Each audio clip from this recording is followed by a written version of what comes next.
Perkenalkan, nama saya Veronica Natalia Kartika. Saya dari Politeknik Bakti Asih Purwakarta, Prodi D3 Kebidanan. Di sini saya akan membahas tentang subinvolusi uteri, di mana ini adalah salah satu tugas dari mata kuliah kegawat daruratan. Sebelum kita masuk pada pembahasan subinvolusi, masa nifas, kita harus tahu dulu apa itu masa nifas. Masa nifas adalah masa yang dimulai dari plasenta lahir sampai organ-organ kandungan kembali seperti sebelum hamil. Nah, di sini ada perubahan fisiologi masa nifas, yaitu ada 6 perubahan fisiologi. Perubahan sistem reproduksi, perubahan sistem pencernaan, perubahan sistem perkemihan, perubahan sistem muskulosketal, perubahan sistem kardiovaskuler, dan perubahan tanda-tanda vital. Nah, tadi ada beberapa perubahan fisiologi masa nifas. Nah, tapi di sini saya akan mengambil perubahan sistem reproduksi, yaitu uterus. Perubahan uterus. Pada masa nifas ada yang namanya involusi uteri. Involusi uteri merupakan suatu proses kembalinya uterus pada kondisi sebelum hamil. Nah, perubahan ini dapat diketahui dengan melakukan pemeriksaan palpasi untuk meraba di mana tinggi fundus uteri. Jika tidak terjadi involusi uteri, maka akan terjadi subinvolusi.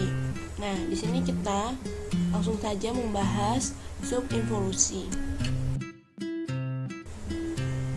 Subinvolusi uteri adalah kegagalan uterus untuk mengikuti pola normal involusi atau proses involusi rahim tidak berjalan sebagaimana mestinya, sehingga proses pengecilan uterus terhambat.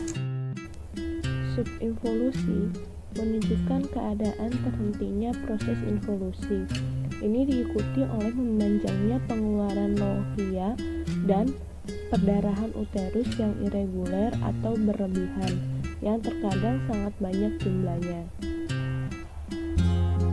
Faktor predisposisi. Yang pertama, status gizi. Pada masa nifas dibutuhkan tambahan energi sebesar 500 kalori per hari. Kebutuhan tambahan energi adalah untuk menunjang proses kontraksi uterus pada proses involusi menuju normal. Kekurangan energi pada ibu nifas dapat menyebabkan proses kontraksi tidak maksimal, sehingga involusi uterus berjalan dengan lambat. Yang kedua, ada ibu tidak mau menyusui. Pada puting susu terdapat saraf sensorik. Jika dirangsang atau isapan bayi, maka timbul impuls menuju hipotalamus yang disampaikan pada kelenjar hipofisis bagian depan dan belakang, di mana kelenjar hipofisis bagian belakang akan mempengaruhi pengeluaran hormon oksitosin yang berfungsi memacu kontraksi otot polos yang ada di dinding alveolus dan dinding saluran. ASI dipompa keluar serta memacu kontraksi otot rahim, sehingga involusi uterus berlangsung dengan cepat. Jika ibu tidak mau menyusui bayinya, maka involusi uterus akan berlangsung dengan lambat. Yang ketiga, kurang mobilisasi. Dengan mobilisasi dini, kontraksi uterus akan baik, sehingga fundus uteri keras. Maka, resiko perdarahan yang abnormal dapat dihindarkan karena kontraksi menyempitkan pembuluh darah yang terbuka. Yang keempat, usia. Usia mempengaruhi proses involusi uteri.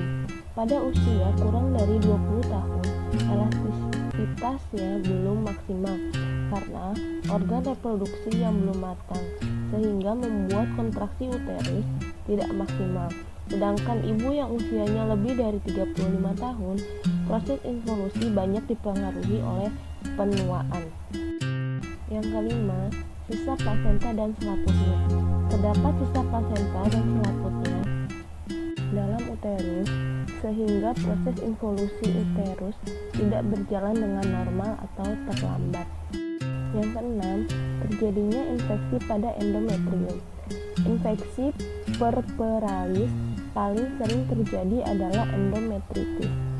Setelah masa inkubasi, kuman-kuman menyerbu ke dalam luka endometrium, biasanya bekas perlengketan plasenta. Endometritis dapat menghambat involusi. Nah, di sini juga ada pemeriksaan penunjang. Ada 3, yaitu pemeriksaan USG, pemeriksaan radiologi, dan pemeriksaan laboratorium.